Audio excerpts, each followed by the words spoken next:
Growing edible plants is something I firmly believe we should all do, and there are some tricks you need to keep in mind if you want to avoid pest problems and disappointing crop results. One rule that sits on the top of the list is to rotate crops across different plant families.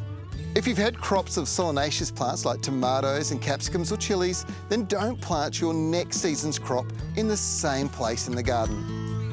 Now, the reason for this is particular types of plants use particular types of nutrients. When they take it all out of the soil, if you plant the same plants in the same space next year, there won't be any goodness for them. And no matter what you add into the soil, it doesn't seem to make any difference. You need to either rest that soil for a year or even two, or alternatively, plant a crop that is actually complementary, that can be put into the ground and will put goodness back into the soil, improving it.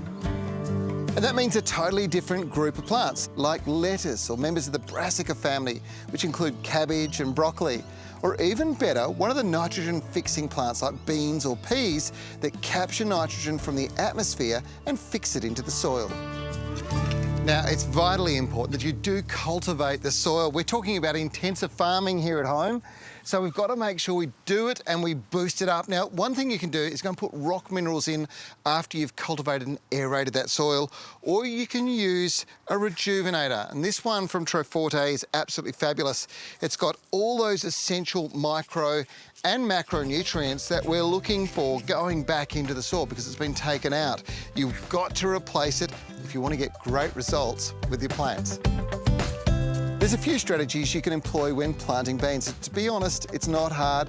As long as the garden's got sun for most of the day, they'll spring up and jump out of the soil. The important thing is to make sure you stake them, and there's a few options for you.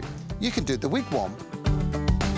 Now, the bamboo actually came out of my garden. I've got a beautiful bamboo plant down the front, and once a year I harvest a whole heap off, and it keeps me in supply of great bamboo stakes all year round. Now, all you're doing is you're pushing in your bamboo stakes around the outside in a circle. Then once they're all in, it's just a case of pulling the tops together and tying them. So you're creating a wigwam tent, just like this. And it's the perfect trellis for beans and other climbing plants to grow up. Simply plant your seeds around the base or the outside of the stake so they'll get full sun. Then they'll take off, grab the stake and run to the top, producing beans and flowers all the way up.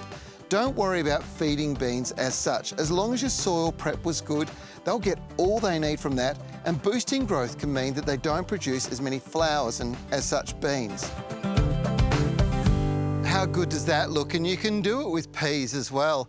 Now, in just a few weeks, these beans will all germinate. One of the tricks is you don't water them straight away. Leave them in that soil for the next 2 or 3 days, and then they'll take off. They grow very quickly. Within 6 weeks, we'll be harvesting the first crop.